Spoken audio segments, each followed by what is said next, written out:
All is fair in love and वार। ये सुप्रसिद्ध वाक्य है जॉन मिली साहब का। जॉन मिली साहब ब्रिटेन के प्रसिद्ध साहित्यकार रहे, नाट्यकार भी रहे और ब्रिटेन की संसद के संसद सदस्य भी रहे। जब भी वाक्य मैं सुनता हूँ तो विचार आता है, एक प्रश्न भी उठता है, क्या भारतीय परंपरा में ये वाक्य, ये कहावत फिट बैठती है क्या? हम लोग इसका आसानी से उपयोग तो कर लेते हैं, कभी मजाक में करते हैं, कभी गंभीर होकर भी करते हैं। क्या युद्ध और प्रेम दोनों में सब कुछ स्वीकार्य है क्या? जब भारतीय परंपरा की बात करते हैं, हमारी संस्कृति की बात करते हैं, तो जवाब आता ही नहीं। हमारे यहाँ प्रेम का अर्थ होता है त्याग। त्याग के आधार पर प्रेम होता है, अगर त्याग नहीं तो प्रेम नहीं। लेकिन आज प्रेम का विश्लेषण नहीं करना है, बात करनी है युद्ध की। प्रश्न उठता है, तो युद्ध में भी सब कुछ चलता है क्या? तो युद्ध में भी सब कुछ नहीं चलता। हमारे यहाँ युद्ध के भी नियम रहे, हमारे यहाँ युद्ध के भी सिद्धांत रहे, उस आधार पे ही युद्ध हुआ करते थे। महाभारत की बात हम सबको पता है।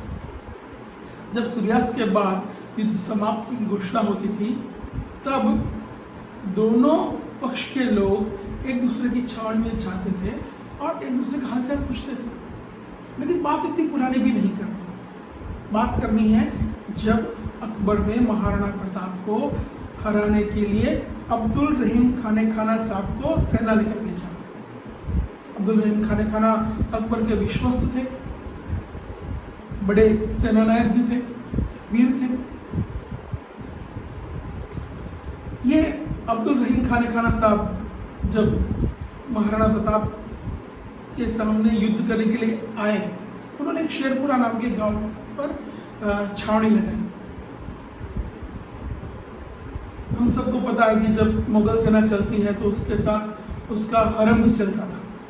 हरम यानी उनकी पत्नियां, उपपत्नियां, दासियां, ये सब भी होता था। इस सेना में भी ये सब था।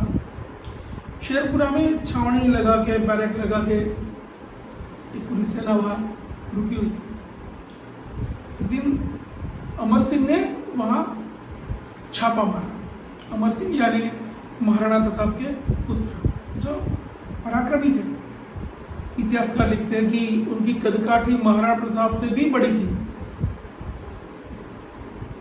छापे में युद्ध हुआ और उस युद्ध में ये हरम जो मुगल सेना का था, उसमें सारी महिलाएं थी, वो अमर सिंह के हाथ लग गया। अमर सिंह उन सभी औरतों को लेकर महाराणा प्रताप के पास आए। जब महाराणा प्रताप को पता चला कि मुगल सेना की औरतों को अमर सिंह ने बंदी बना दिया है, तो बड़ा गुस्सा हो गया। उन्होंने जमकर अमर सिंह की फटकार लगाई।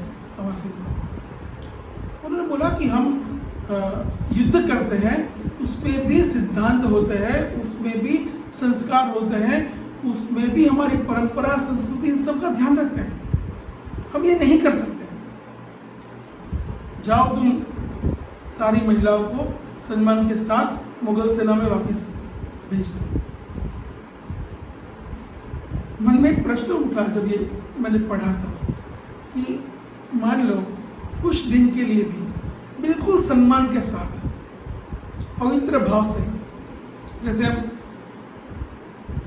अपनी माँ को देखते हैं या अपनी माँ के अपनी बहन के साथ व्यवहार करते हैं, या देवी माता के साथ उनको जिस तरह से हम सम्मान देते हैं, उसी सम्मान के साथ इन महिलाओं को महाराणा प्रताप ने रख लिया होता कुछ दिनों के लिए, तो भी मुगल सेना की हालत क्या होती? हो सकता है परिणाम कुछ और ही होता। लेकिन अपनी संस्कृति, अपने संस्कार, अपनी परंपरा, इन सब के साथ समझौता करना एक महाराणा प्रताप के व्यक्तित्व के अनुरूप भी नहीं था। उन्होंने अमर सिंह को फटकार लगाई और सारी महिलाओं को सम्मान के साथ वापस मुगल कैंप में भेज दिया। मुगल कैंप में जब ये महिलाओं का अपहरण हुआ था और उनको बंदी बनाकर ले गए थे, तो चिंता का माहौल था, होगा क्या, क्योंकि उनका तो इतिहास ही कुछ और था। पता नहीं वो लोग उन लोगों ने क्या क्या सोचा होगा। महिलाएं सलमान के साथ जब वापस आई, उनमें अब्दुल रहीम खान साहब की पत्नी भी थी। आश्चर्य हुआ, आनंद के साथ आश्चर्य हुआ। अब्दुल रहीम खान ने अपनी पत्नी को पूछा वहां क्या हुआ वो सब कुछ। तब उनकी पत्नी ने अब्दुल रहीम खान साहब को बताया कि आप किस व्यक्ति के सामने युद्ध कर रहे हैं। महाराणा प्रताप तो संत है। और फिर जो अनुभव वहां आया वो अनुभव बताया, महाराणा प्रताप के शब्द भी बताया। अब्दुल रहीम खान को भी लगा कि बात तो सही है, ऐसे संत व्यक्ति के सामने युद्ध कैसे लड़ सकते हैं। उन्होंने तभी अपना निश्चय बदल दिया, सेना को लेकर वापस अकबर के पास गए और अकबर को पूरी बात बताई और कहा कि आज के बाद मैं महाराणा प्रताप के साथ युद्ध नहीं लड़ूंगा और मैं अब आपकी सेना का सेनापति भी नहीं, यानी युद्ध भी नहीं लड़ेंगे और सेना में से भी त्याग पत्र दे देंगे। एक व्यवहार कितना बड़ा परिवर्तन किसी भी व्यक्ति के जीवन में ला सकता है। ये वही रहीम है जिनके दोहे हम बड़े मस्ती से गाते हैं। उनकी कविताएं, उनके दोहे, उनके छंद रामायण पे आधारित होते हैं, महाभारत पे आधारित होते हैं। गीता का सार भी उनके दोहे में होता है। एक व्यवहार, एक संस्कारक्षम व्यवहार, एक भारतीय परंपरा के अनुसार किया हुआ व्यवहार एक सेना नायक के जीवन में भी कितना बड़ा परिवर्तन ला सकता है। मुझे लगता है कि इससे बड़ा कोई उदाहरण नहीं हो सकता। और इसलिए जब भी ये वाक्य मैं सुनता हूँ या पढ़ता हूँ कि all is fair in love and war, बाद में everything is fair in love and war ऐसा भी बोलते हैं। ये वाक्य जब भी मैं पढ़ता हूँ और सुनता हूँ तो मुझे लगता है कि पता नहीं है अंग्रेजों ने अपने लिए, हो सकता है वहाँ किस तरह का चलता, लेकिन जब भारत की बात करते हैं, भारतीय परंपरा की बात करते हैं, भारतीय संस्कृति की बात करते हैं, तो ये बात कहीं भी फिट नहीं बैठती। हमारे वहाँ प्रेम में भी नियम है, उसके भी सिद्धांत है,